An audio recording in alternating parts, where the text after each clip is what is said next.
లే పార్థ,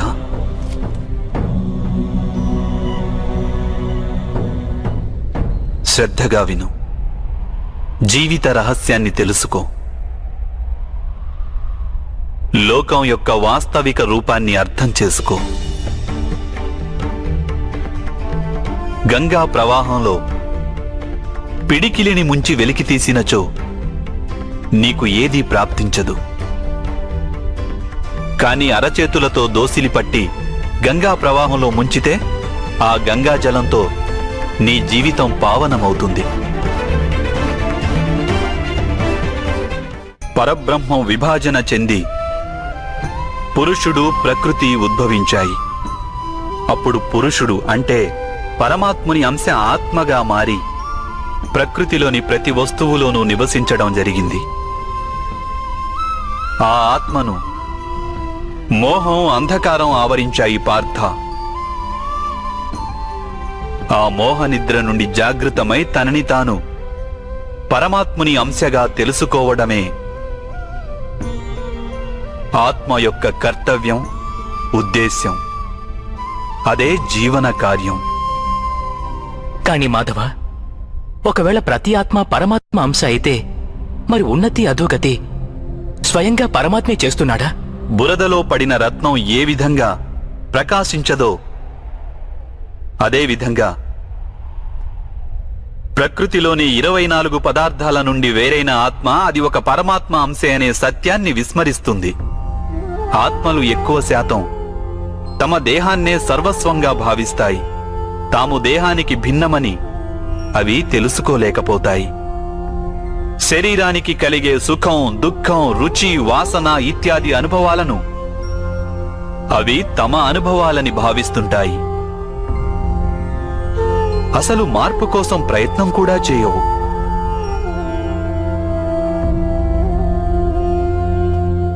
ఇలా మార్పు కోసం ప్రయత్నం కూడా చేయని ఆత్మలు నిరంతరం అధర్మం చేస్తూనే ఉంటాయి. వాటిని జాగృతం చేసేందుకు దండన విధించడం అనివార్యం.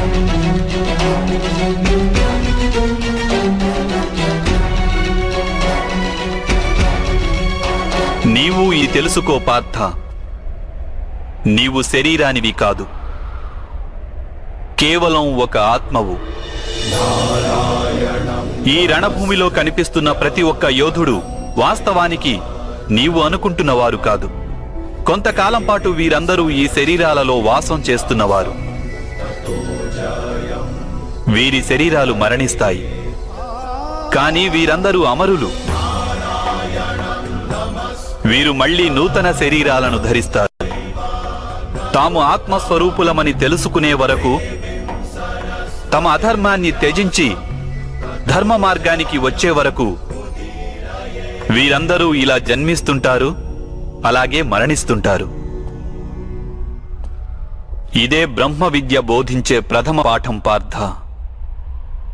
జన్మించిన వారికి మరణం అనివార్యం. అలాగే మరణించిన వారు అవశ్యం మళ్లీ జన్మిస్తారు. ఈ మహాజ్ఞానాన్ని సాంఖ్య యోగమని అంటారు.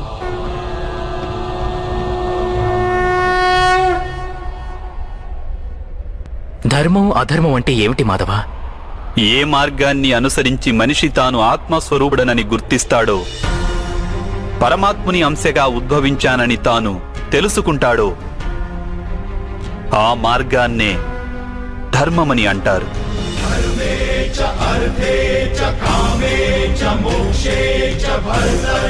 ఎప్పుడు మనిషి తనను తాను పరమాత్మ స్వరూపునిగా అర్థం చేసుకుంటాడో అప్పుడు సృష్టియే పరమాత్మయని, పరమాత్మయే సృష్టి అని వానికి అనుభవగతం కాగలదు.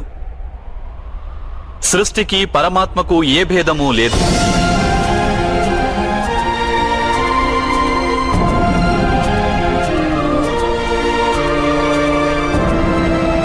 ఏ మనిషి అయితే ఇది తెలుసుకుంటాడో వాడు ఇతర మనుషులు, ప్రాణుల పట్ల నిర్దయ, కాఠిన్యం వహించడు. వానికి ఇది తెలుసు, జిహ్వను ఖండిస్తే బాధ కేవలం జిహ్వకే ఉండదు, దాని అనుభూతి శరీరమంతటికీ ఉంటుంది. అదేవిధంగా ఒక మనిషికి బాధ కలిగితే సమస్త లోకము ఆ బాధను అనుభవించి తీరుతుంది. ఈ లోకంలో ఏ ఒక్క మనిషి బాధను అనుభవిస్తున్నా ఈ ప్రపంచంలో ఏ ఒక్కరూ సంపూర్ణ సుఖాన్ని అనుభవించలేరు. కరుణతో నిండిన మనస్సు ఏ కార్యమైతే చేయాలనుకుంటుందో దానినే ధర్మమంటారు. అంటే అధర్మం అనేది అజ్ఞానానికి మారుపేరా? అయితే మరి అజ్ఞానుల పట్ల దయ చూపడం అవసరం కదా? దండించడంలో అర్థం ఏమిటి?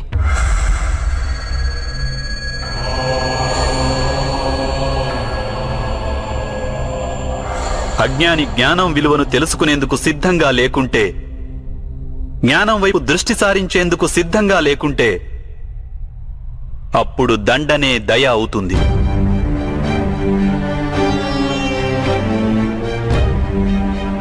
వాని పట్లనే కాదు, ఇతరుల పట్ల కూడా అవుతుంది.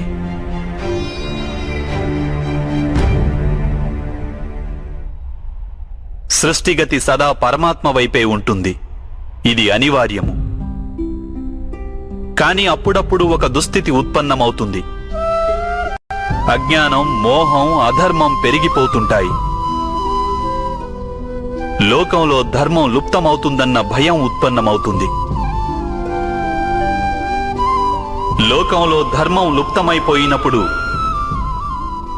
కరుణ నశించిపోతుంది. అదేవిధంగా సత్యం కూడా నశించిపోతుంది.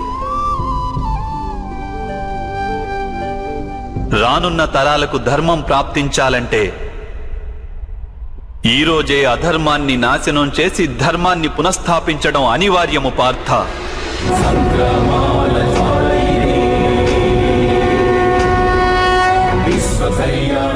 ఈ పరిస్థితి అటువంటిదే పార్థ. ఇక ధర్మ సంస్థాపన చేసే కర్తవ్యం కేవలం నీదే. కనుక దౌర్బల్యాన్ని త్యజించు. ఇకనైనా యుద్ధం చేసేందుకు సిద్ధంగా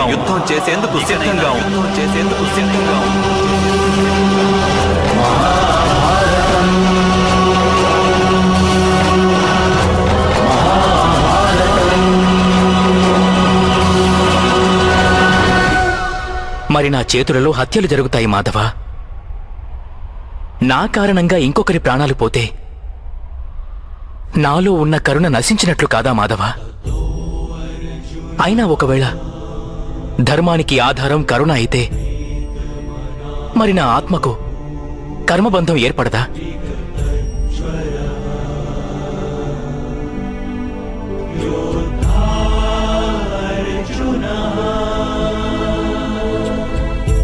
కర్మబంధం అనేది అవశ్యం ఏర్పడుతుంది. కానీ కార్యబంధం ఏర్పడే అవకాశం లేదు పార్థ. నీవు కర్మకు, కార్యానికి మధ్య ఉన్న భేదమేమిటో తెలుసుకోవడం అవసరం. అన్ని కర్మలు కార్యాలే, కాని అన్ని కార్యాలు కర్మలు కావు. కర్మ అనే కార్యమేమిటంటే దానికి ఫలితం అనే ఆశ తోడై ఉంటుంది.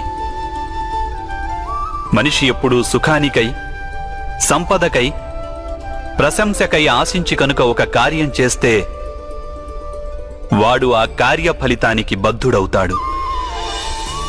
ఎప్పుడైతే కర్మను, ఫలితాన్ని ఆశించి చేస్తారో దానిని సకామ కర్మయోగం అంటారు.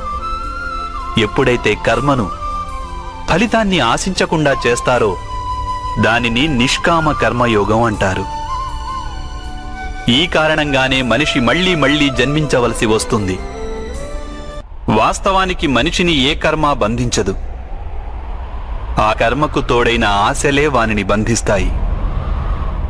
ఏ విధంగా మాధవ? ఈ యుద్ధంలో గెలవాలన్న కోరిక నీకుంటే అందులో పరాజితుడవైతే నీకు దుర్భరమైన దుఃఖం కలుగుతుంది. ఆ దుఃఖం నీ చేత ఇతర కార్యాలు చేయిస్తుంది. దానివలన నీవు మళ్లీ జన్మించవలసి వస్తుంది. యుద్ధంలో నీవు విజయుడవైతే నీలో అహంకారం పెరుగుతుంది. ఆ అహంకారం నిన్ను విశ్వవిజేతవు కమ్మని ప్రేరేపిస్తుంది. నీ చేత హత్యలు చేయిస్తుంది. ఆ పాపం నిన్ను బంధిస్తుంది. ఆలోచించు. ఒకవేళ నీకు ఈ యుద్ధం పట్ల విజయానికై మోహం గాని పరాజయ భయం గాని లేకుంటే ఈ యుద్ధం పూర్తయ్యాక నీకు సుఖం ప్రాప్తిస్తుందా లేక దుఃఖం ప్రాప్తిస్తుందా? సుఖం కాదు మాధవ, దుఃఖం కూడా కాదు. అంటే నీకు లభించే సుఖం, దుఃఖం, ఆవేదన, నిరాశ, అహంకారాలకు యుద్ధం కారణం కాదు. యుద్ధం పట్ల నీ మనస్సును ఎన్నో ఆశలు చుట్టుముట్టి ఉన్నాయి. అదే కారణం. నేనంటున్నది సత్యం కాదంటావా పార్థ?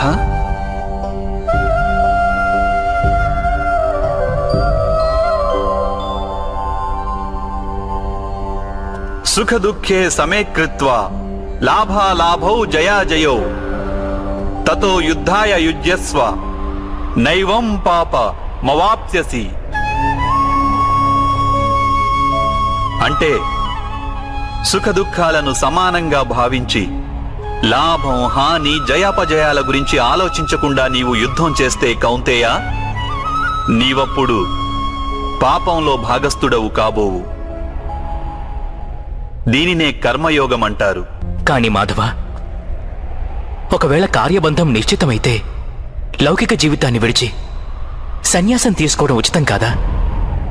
ఈ ఆలోచన పర్యవసానంగానే ఈ రోజున యుద్ధం జరుగుతోంది పార్థ.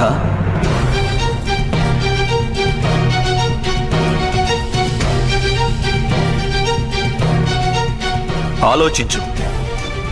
ఎప్పుడైతే సత్వగుణం కలిగి ధర్మాన్ని తెలుసుకున్న వారు కర్మలను త్యాగం చేస్తారో